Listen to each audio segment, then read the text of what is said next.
Good morning students. आज हम 9th class chapter 6 करेंगे, लाइन्स एंड एंगल। इस चैप्टर में सबसे पहले हमारे पास एक्सियम है, देन इसके बाद हमारे पास इस चैप्टर में थ्योरम्स है, एंड देन फिर एक्सरसाइज और क्वेश्चंस है उसमें।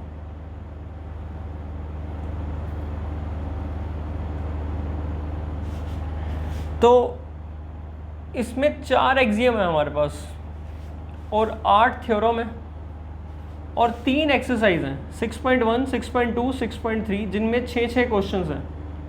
हर एक एक्सरसाइज में 6 क्वेश्चन है और इस चैप्टर में टोटल आपके पास 8 एग्जाम्पल्स हैं। ये सब आपको करना है इस चैप्टर में। अब इसमें स्टार्ट करते हैं हम एक्सियम से। चैप्टर का नाम है लाइन्स एंड एंगल और एक्सियम हम डिस्कस कर चुके हैं। चैप्टर 5 में था यूक्लिड्स ज्योमेट्री में कि एक्सियम क्या होता है। एक्सियम यूनिवर्सल ट्रूथ होता है जिसको हम प्रूव नहीं करते, जिसको हम फॉर गारंटेड ले लेते हैं कि ये एक्सेप्टेड है as a truth, common sense based होता है।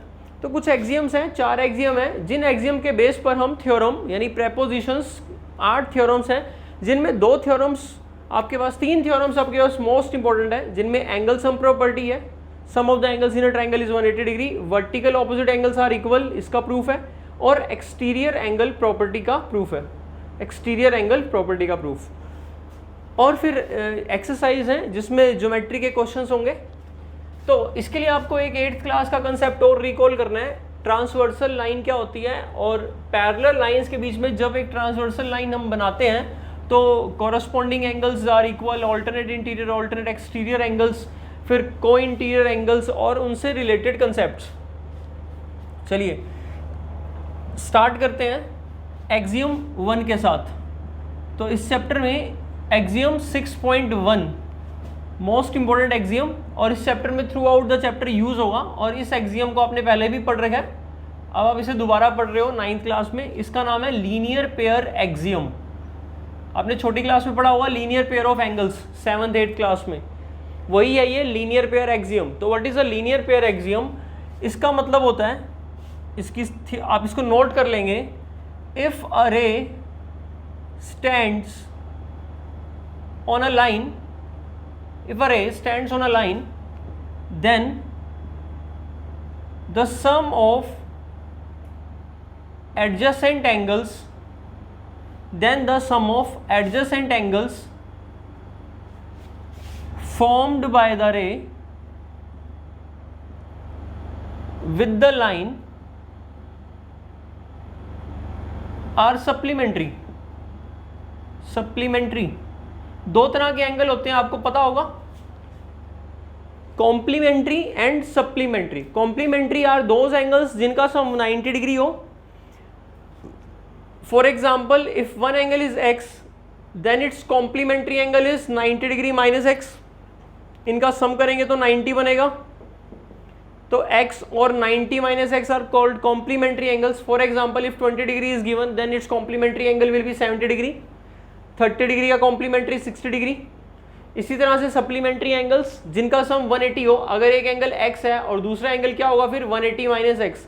Suppose if one angle is 50 degree, then its supplementary angle is 30 degree, their sum is total 180 degree. So as per linear pair axiom, if a ray stands on a line, then the sum of adjacent angles formed by the ray with the line are supplementary.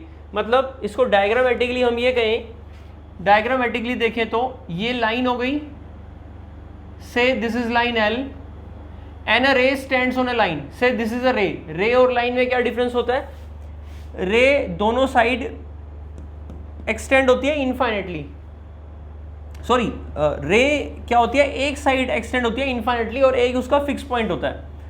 Suppose this point is A, this point is known as initial point या fix point कहेंगे, जहां से रे start हो रही है, और इस डायरेक्शन में ये इनफाइनेटली एक्सटेंड होगी, और इस पॉइंट का नाम हमने ए रख लिया, तो ये बनेगी रे OA। जबकि लाइन क्या होती है, line both side infinitely extend होती है। तो दिस इज लाइन, लाइन में दोनों साइड एरो आएंगे, इसका कोई स्टार्ट नहीं होता, कोई एंड नहीं होता, इनफाइनेट चलती है, और रे एक पॉइंट से स्टार्ट होती है और एक डायरेक्शन में जाती है। तो ये रे है और ये लाइन है। ये रे है और ये लाइन है, तो इस लाइन के ऊपर अगर हमने लाइन के ऊपर किसी भी पॉइंट से हमने कोई रे बना दी, जैसे ये हमने एक रे बना दी, कहीं भी ऊपर नीचे आप एक रे बना दो। अब रे बनाते ही लाइन के साथ रे कितने एंगल बना रही है, 2 एंगल बना रही है जो एडजेसेंट है। एडजेसेंट का मतलब साथ साथ, एक एंगल ये और उसके साथ वाला ये, तो इस एंगल का नाम 1 रख लिया हमने, इस एंगल का नाम 2। तो angle 1 plus angle 2 must be supplementary, मतलब इनका सम कितना होगा 180 डिग्री। यही हमारा लीनियर पेयर एक्सियम है। इफ अ रे लाइक दिस इज द रे, ये कहाँ पर स्टैंड है, स्टैंड मतलब रखी गई है किस पर, एक लाइन पर रखा गया हमने इसको। तो the ray standing on the line, then the sum of adjacent angles formed by the ray. तो जो एडजेसेंट एंगल्स हैं जो ये रे फॉर्म कर रही है लाइन के साथ, ये क्या होंगे सप्लीमेंट्री, मतलब इनका सम 180 डिग्री। तो ये था लीनियर पेयर एक्सियम। अब जैसे मान लो अगर आपको ये एंगल दे रखा है 60 डिग्री और ये एंगल x है, तो आपको पता है ये दोनों सप्लीमेंट्री एंगल्स है, तो इनका सम कितना होएगा 180 डिग्री। तो x की वैल्यू कितनी आएगी 180 माइनस 60, तो x की वैल्यू कितनी आई 120। अब इसका रीजन क्या है LPA, मतलब लीनियर पेयर एक्सियम। इस स्टेटमेंट का रीजन क्या है लीनियर पेयर एक्सियम।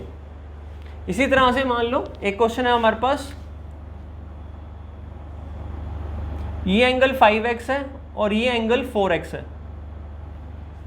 अब ये दोनों, क्योंकि ये लाइन है, ये एक लाइन है और ये रे लाइन पर स्टैंड करती है, तो इन दोनों एंगल का सम 180 डिग्री होगा। तो 5x plus 4x must be equal to 180, तो 9x इक्वल टू 180, तो x इक्वल टू 20, तो ये एंगल 100 आ जाएगा और ये एंगल 80 आ जाएगा। ये लीनियर पेयर एक्सियम से किया हमने। Second axiom is axiom 6.2। Axiom 6.2, तो ये एक्सियम कहता है, इस एक्सियम का नाम है converse of linear pair axiom. Converse of linear pair axiom. तो लीनियर पेयर एक्सियम का कन्वर्स मतलब किसी भी स्टेटमेंट का कन्वर्स होता है। अगर हमारे पास एक स्टेटमेंट है इफ देन, यदि ये है और तो ये होगा। अब इसका कन्वर्स क्या होगा, देन वाला बन जाता है इफ और इफ वाला बन जाता है देन, तो ये वाली स्टेटमेंट हो जाती है कन्वर्स। फॉर एग्जाम्पल अब इसी केस में अगर हम देख लें तो लीनियर पेयर क्या था, if it is a ray standing on a line then we say the adjacent angles are supplementary.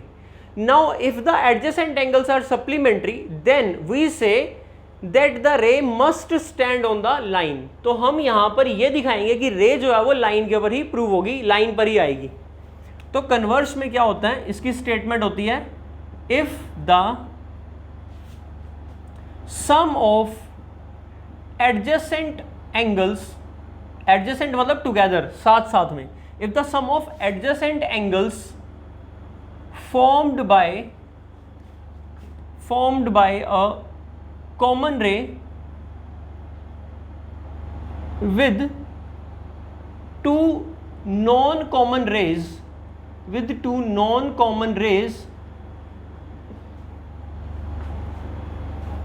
is 180 degree और सप्लीमेंट्री कह सकते हैं 180 degree, then the two non-common rays forms a line और straight line.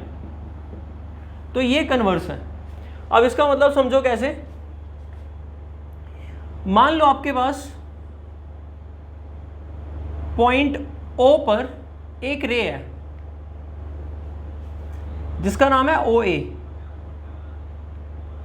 तो ये रे कौन सी रे है हमारे पास, रे OA, और ये रे एक रे है हमारे पास OB।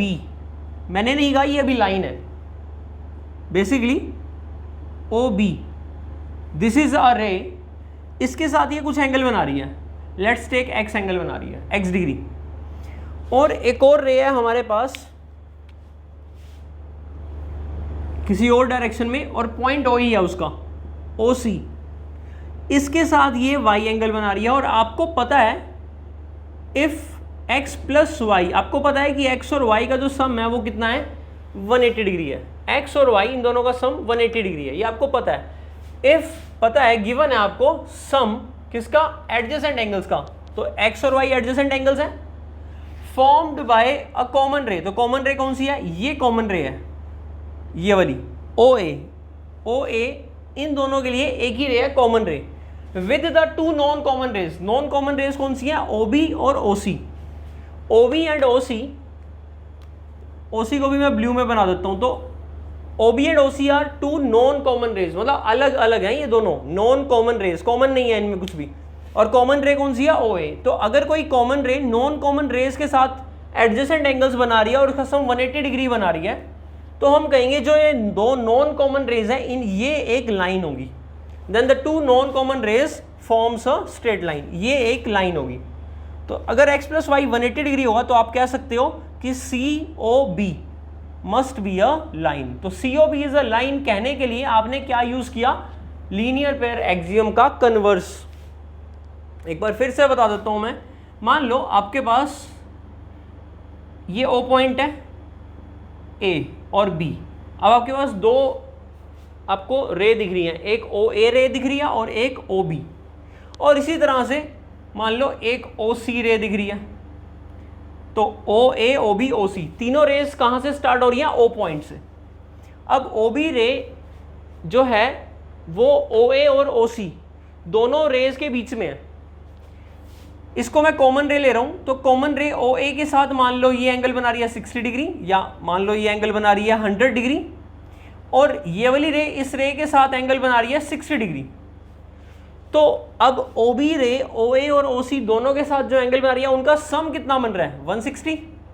तो आप ये नहीं कह सकते, in fact AOC is not a line, AOC line नहीं होगी, क्योंकि AOC तब लाइन हो सकती थी जब ये पूरा एंगल कितना बनता, 180 डिग्री। अभी फिलहाल 180 डिग्री नहीं बन रहा।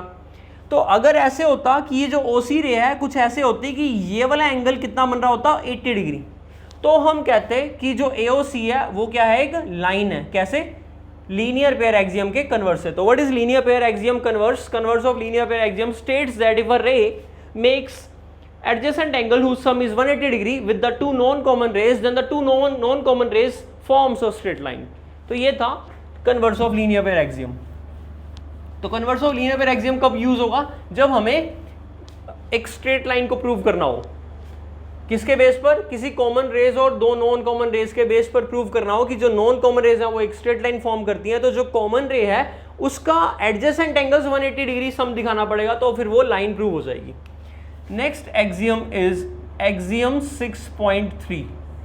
तो 6.3 एक्सियम कहता है corresponding angle axiom, corresponding angle axiom. तो एज पर, और ये बहुत इंपॉर्टेंट एक्सियम है, as per this axiom if a transversal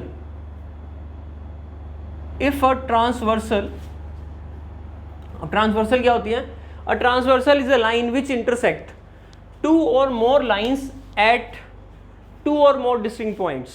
So basically if there are two lines, either they are parallel or not parallel, doesn't matter, a line that intersects these two lines at two distinct points, then such a line is called transversal. तो इस line को हम क्या बोलेंगे, transversal line बोल देंगे, जो दो लाइनों को क्या कर रही है, इंटरसेक्ट। इस लाइन को L1 क्या दिया, इस लाइन को L2, तो L3 हमारे पास क्या बन जाएगी, ट्रांसवर्सल। तो ट्रांसवर्सल लाइन ये बन गई। अब जब ट्रांसवर्सल लाइन दो पॉइंट पर इंटरसेक्ट करती है, इन दोनों पॉइंटों को नाम A और B रख लिया, तो यहाँ पर 8 एंगल्स फॉर्म्ड होंगे, 1 2 3 4, ये 4 एंगल, और यहाँ से ये 4 एंगल, टोटल कितने एंगल्स फॉर्म हो गए, 8 एंगल्स। अगर हम नेमिंग करें 1 2 3 4 5 6 7 8, इन 8 एंगल्स में ये जो लाइनों के अंदर एंगल आ रहे हैं, इन एंगल्स को यानी कि 2 3 5 और 8 इनको बोलेंगे इंटीरियर एंगल, और जो ये बाहर है 1 4 6 7 इनको बोलेंगे एक्सटीरियर एंगल। इसके बाद जो एंगल सेम साइड पर हैं उनको, और अंदर हैं, उनको बोलेंगे को इंटीरियर, जैसे 2 और 5 3 और 8। जो बाहर हैं सेम साइड पर है इनको बोलेंगे को एक्सटीरियर, जैसे 1 6 4 7, दे आर को एक्सटीरियर। अब जो इंटीरियर हैं और ऑपोजिट साइड पर है उनको बोलेंगे ऑल्टरनेट इंटीरियर, जैसे 3 और 5, ऑल्टरनेट इंटीरियर। ऑल्टरनेट मतलब ऑपोजिट, इस साइड, यानी कि ऑपोजिट साइड पर कह सकते हैं। और इसी तरह से 3 और 8 और 2 ये भी ऑल्टरनेट इंटीरियर है। इसी तरह से जो बाहर एंगल है, लाइनों के बाहर एंगल है, और ऑपोजिट साइड पर है ऑल्टरनेट एक्सटीरियर, जैसे 7 और 1, 6 और 4। और कॉरस्पॉन्डिंग कौन से होंगे? कॉरस्पॉन्डिंग एंगल जैसे देखो यहां पर हमारे पास ना क्या है, ये टॉप साइड हो गई और ये बॉटम हो गई। इस लाइन के लिए ये टॉप हो गई और ये बॉटम हो गई, लेफ्ट और राइट। तो अगर हम देखें इस लाइन के लिए वन एंगल कहां पर है, टॉप और राइट, राइट साइड है टॉप, टॉप एंड राइट। अब यहां इस लाइन के लिए टॉप एंड राइट, तो one angle will be correspond to 5 एंगल। तो वन एंगल के कोरस्पॉन्डिंग 5 एंगल, दोनों एंगल के पोजीशन एक जैसे होंगे तो वो कोरस्पॉन्डिंग एंगल होंगे। जैसे दोनों एंगल टॉप और राइट में है, जैसे 4 और 8 दोनों एंगल टॉप में है और लेफ्ट में है। जैसे 2 और 6 दोनों एंगल बॉटम में है लाइन के और राइट में है। 3 और 7 बॉटम में है और लेफ्ट में है। तो जब एक लाइन दो लाइनों को इंटरसेक्ट करती है तो 8 एंगल्स फॉर्म्ड होते हैं, जिसमें आपने सीखा कॉरस्पॉन्डिंग एंगल्स किसे कहते हैं, alternate interior, alternate exterior, co interior and co exterior. Okay, so if a transversal intersects two parallel lines, अब यहां बात हो रही है पैरेलल लाइंस की। If a transversal intersect two parallel lines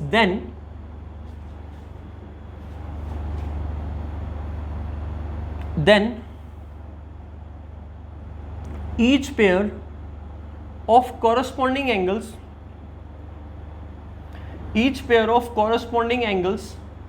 are equal। तो corresponding एंगल का each pair क्या होगा, इक्वल। अगर कोई ट्रांसवर्सल दो पैरेलल लाइनों को क्या कर रही हो, इंटरसेक्ट कर रही हो, तो this is line L1, this is line L2 and this line is a transversal line L3. Now this L3 line intersects two parallel lines L1 and L2. So we have L1 parallel to L2 and a line L3 that intersects the two parallel lines L1 and L2, say at point A and B. तो अब corresponding angles मैंने आपको बताया कौन से होंगे। अगर हम ये ले रहे हैं एंगल 1 तो इसके कॉरस्पॉन्डिंग क्या होगा, ये एंगल टॉप एंड राइट में है, तो नीचे वाली लाइन में भी टॉप एंड राइट में देखेंगे तो मान लो 2 रख लिया हमने नाम। तो कॉरस्पॉन्डिंग एंगल एक्सियम क्या कहता है, अगर दो लाइन पैरेलल है और कोई लाइन इसको ट्रांसवर्सल इंटरसेक्ट कर रही है तो angle corresponding angles are equal. तो कॉरस्पॉन्डिंग एंगल का ईच पेयर, अब जैसे एक पेयर हो गया ये 1 और 2, तो एंगल 1 किसके इक्वल होगा, एंगल 2 के। इसका रीजन क्या है, इसका रीजन यही है, that is corresponding angle axiom. We don't need any proof of this axiom, तभी तो ये एक्सियम बना। It is based on common sense. मैं आपको ये फील करवाता हूं कि 1 और 2 एंगल एक्चुअल में इक्वल ही होंगे। देखो ध्यान से, अगर ये हमारे पास लाइन L2 है और ये लाइन L1 है, ये दो लाइनें हैं और दोनों लाइनें पैरेलल हैं, तो अब आपको ये देखना है कि कोई लाइन ट्रांसवर्सल जो इन दोनों लाइनों को, ब्लैक वाली लाइन जो है वो इन दोनों लाइनों को इंटरसेक्ट कर रही है, तो हमें ये देखना है एंगल 1 और एंगल 2 इक्वल है। तो ध्यान से देखो, अगर ये दो लाइन पैरेलल हैं तो मैं इस लाइन को शिफ्ट कर देता हूं इस लाइन के ऊपर विदाउट चेंजिंग इट्स एंगल। अगर ये पैरेलल हैं तो अगर मैं इसको थोड़ा ऊपर कर दूं तो अभी भी पैरेलल रहेंगी। पैरेलल लाइंस क्या होती हैं, ये लाइंस पैरेलल हैं। अगर मैं इस लाइन को थोड़ा सा ऊपर शिफ्ट कर दूं, मतलब बिल्कुल पैरेलल रखते हुए, like without changing it's angle, तो अभी भी ये लाइन पैरेलल होगी, अभी भी ये लाइन पैरेलल होगी। मैं ऐसा भी कर सकता हूँ इस लाइन को इसके ऊपर ही रख दूं। तो ऐसे समझो कि अगर मैं L2 लाइन को L1 लाइन के ऊपर सुपर इंपोज कर दूंगा, मतलब L2 लाइन को एग्जैक्टली L1 लाइन पर रख दूंगा, तो आपको एंगल 2 एग्जैक्टली एंगल 1 पर दिखेगा और एग्जैक्टली वो फिट हो जाएगा, एंगल 2 एंगल 1 की जगह पर आ जाएगा। अगर मैं इस लाइन को पैरेलली शिफ्ट करते हुए यहां ले आऊंगा तो देखो यही एंगल 2 बनेगा जो ये नीचे चला गया, और यही सेम ऊपर आ गया एंगल 1। तो एंगल 1 और angle 2 they are equal, they have to be equal because lines are parallel. Since the lines are parallel, so this line that cutting these two lines, it making this angle and this angle, they have to be equal since both the lines are parallel. थोड़ा और closely आप इसको ऐसे समझ सकते हो। देखो, मान लो मैंने ऐसे बनाया डायग्राम, अभी भी तो दोनों लाइनें पैरेलल हैं, ये एंगल और ये एंगल, ये वाला एंगल, अगर मैं इस एंगल को बड़ा देखूं तो भी ये एंगल दिख रहा है और ये वाला एंगल, इस लाइन को थोड़ा सा ऊपर शिफ्ट कर दोगे यहां पर, तो एग्जैक्टली आपको यही एंगल और ये एंगल बिल्कुल सेम दिखेंगे, they will be exactly same. और इवन आप ये भी देख सकते हो कि ये एंगल इसके साथ और ये angle both are same, like ठीक है, ये यहां तक आ गया। तो आप इसमें वैसे इमेजिन करेंगे तो आपको क्लियरली समझ में आ जाएगा। This is corresponding angle axiom. Other pairs की बात कर लें तो इस एंगल को 3 लिया तो ये एंगल 4, तो similarly angle 3 will be equal to angle 4, angle 5 will be equal to angle 6 and similarly angle 7 will be equal to angle 8। ये सभी पेयर 4 पेयर बनेंगे, ये सभी पेयर इक्वल होंगे, रीजन कॉरस्पॉन्डिंग एंगल एक्सियम। ये आगे हमारा यूज होगा। इसके बाद last axiom, that is axiom 6.4। Again ये क्या है? Converse of corresponding angle axiom, converse of corresponding angle axiom. It states that if a transversal makes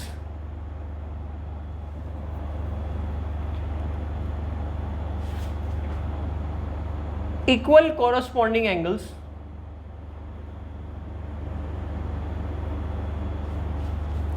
with two lines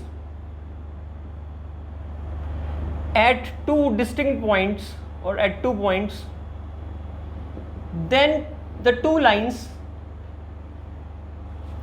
lines are parallel। तो फिर जो दो लाइनें हैं वो क्या होंगी? पैरेलल। तो converse of corresponding angle axiom क्या कहता है? जैसे हमारे पास एक ये लाइन ट्रांसवर्सल है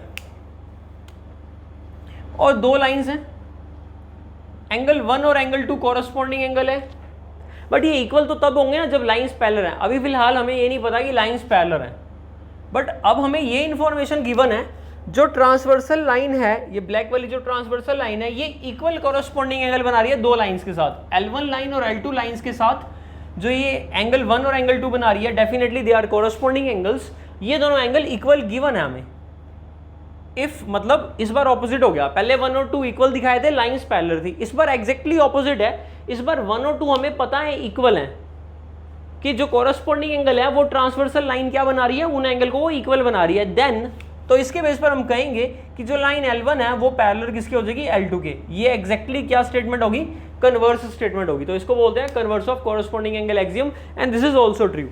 and it is again obvious thing, ये दोनों एंगल अगर इक्वल हैं तो ये लाइन जब इस लाइन पर लाऊंगा तभी एंगल इक्वल होंगे। यानी कि जब मैं इस लाइन को पैरेलली, इस लाइन को इसके ऊपर लेकर आऊं और एंगल इक्वल हैं, तो they have to be coincide with each other. इससे क्या प्रूव हो रहा है कि लाइंस क्या होंगी? पैरेलल। अगर लाइंस पैरेलल नहीं होंगी तो 1 एंगल 2 के ऊपर एग्जैक्टली फिट नहीं होगा, मतलब 1 और 2 इक्वल नहीं होंगे, बट 1 और 2 इक्वल है, lines has to be parallel. तो ये भी क्या था? एक कॉमन सेंस के बेस पर था। तो that was axiom 6.4, converse of corresponding angle axiom. अब हमारे पास थ्योरम्स हैं, तो थ्योरम करते हैं 6.1, theorem 6.1, and this theorem is important. तो थ्योरम की स्टेटमेंट क्या है? Prove that if two lines intersect with each other, prove that if two lines intersect with each other, then the vertical opposite angles, मैं पूरा नहीं लिख रहा, short में लिख रहा हूं, VOA, vertical opposite angles formed by the lines are equal। तो जो वर्टिकल एंगल्स फॉर्म्ड होंगे लाइन से वो क्या होंगे? इक्वल होंगे। तो ये तो होगी इसकी स्टेटमेंट। अब इसमें गिवन क्या है? गिवन है 2 लाइंस, AB एंड CD मान लेते हैं। AB एंड CD लाइंस कहां पर इंटरसेक्ट कर रही हैं? मान लेते हैं पॉइंट O पर, intersects at point O। Diagram बना लेते हैं। So figure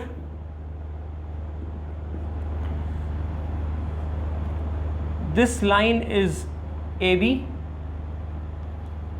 this line is CD, and this point of intersection is O point. So AB and CD are two lines that intersect at point O. तो angle 1 and angle 2 these are known as vertical opposite angles. आपको पता है ये दोनों angle क्या होते हैं, vertical opposite. अब हमें प्रूव करना है दे आर इक्वल. तो गिवन हो गया, फिगर हो गया, टू प्रूव करना है angle 1 equal to angle 2. Similarly आप एंगल 3 एंगल 4 के इक्वल दिखा सकते हो. कैसे? ये वाला एंगल 3 ले लेंगे और इस एंगल को angle 4. 3 and 4 are also vertical opposite angles. दोनों पेयर दिखा देंगे. पहले 1 को 2 के इक्वल दिखाते हैं, 3 को इक्वल टू 4 आप खुद दिखा लेंगे. चलिए यहां तक कोई प्रॉब्लम नहीं है. स्टार्ट करते हैं इसका प्रूफ.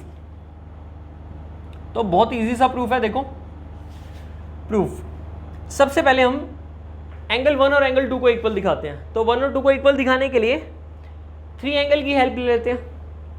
तो ध्यान से देखो, CD एक लाइन है, क्वेश्चन में गिवन है, और देख भी सकते हैं CD इज अ लाइन, और पॉइंट O से OA एक रे है. तो क्या मैं ऐसे कह सकता हूं, रे OA stands on line CD. क्या मैं ऐसे कह सकता हूं, जो OA रे है वो CD लाइन पर स्टैंड कर दिया. बिल्कुल, OA ray stands on the line CD. Therefore यहां पे स्टार्ट करें सिंस से. Since ray OA stands on line CD, so therefore you can say angle 1 plus angle 3 equal to 180 degree. और reason क्या है इसका, linear pair axiom. Linear pair axiom, what it states, if a ray stands on a line, then the sum of adjacent angles formed by the ray with the line are supplementary. Their sum is 180 degree. So 1 angle and 3 angle are the adjacent angles formed by the ray OA with the line CD. So 1 plus 3 must be 180 degree. Similarly, OD is a ray that stands on the line. OD रे है जो किस पर line पर stand करती है, AB पर. तो therefore angle 3 plus angle 2 must be equal to 180 degree. And reason is same. This is again linear pair of angles और linear pair axiom. 3 plus 2 adjacent angle formed by the ray OD that stands on the line AB. Now this is equation number 1, this is equation number 2. अब आपने Euclid axiom पढ़ा था, things which are equal to the same thing are equal to each other or one another. So say equation number 1 में 1 plus 3 किसके equal है, 180 के. और equation number 2 में 2 plus 3 किसके इक्वल है, या 3 plus 2 180 के. ये दोनों लेफ्ट हैंड साइड वाली क्वांटिटी सेम क्वांटिटी के इक्वल है, 180 के. तो इन दोनों को भी क्या होना पड़ेगा, इक्वल होना पड़ेगा. These are the things that equal to the same thing. और आप ऐसे कह सकते हैं 180 और यहाँ भी 180 है, तो हमने वैल्यू सब्स्टिट्यूट कर दी. इस 180 की जगह 3 plus 2 यहाँ लिख दिया, और सिंपली ये भी 180 के इक्वल है, ये भी 180 के इक्वल है, दोनों को सब्ट्रैक्ट करो तब भी हो जाएगा. तो हम यहाँ पर यूक्लिड एक्सियम यूज करके कह सकते हैं that implies angle 1 plus angle 3 must be equal to angle 3 plus angle 2. Reason, things which are equal to the same thing are equal to each other. तो 3 से 3 कैंसिल हो गया. तो यहाँ से क्या प्रूव हुआ, 1 किसके इक्वल आ गया, 2 के. तो angle 1 is equal to angle 2 and that is what we are required to prove. Hence prove. Similarly आप 3 को 4 के इक्वल दिखा लोगे. कैसे दिखाओगे, 3 plus 2 इक्वल होगा 180 के, 4 plus 2 इक्वल होगा 180 के. दोनों इक्वल करोगे, 3 plus 2 इक्वल टू 4 plus 2, और 2 से 2 cancel, 3 equal to 4. Similarly 3 equal to 4 and that is hence proof. तो आप खुद कर लेना ये वाला पार्ट. ये था vertical opposite angles are equal, उसका प्रूफ.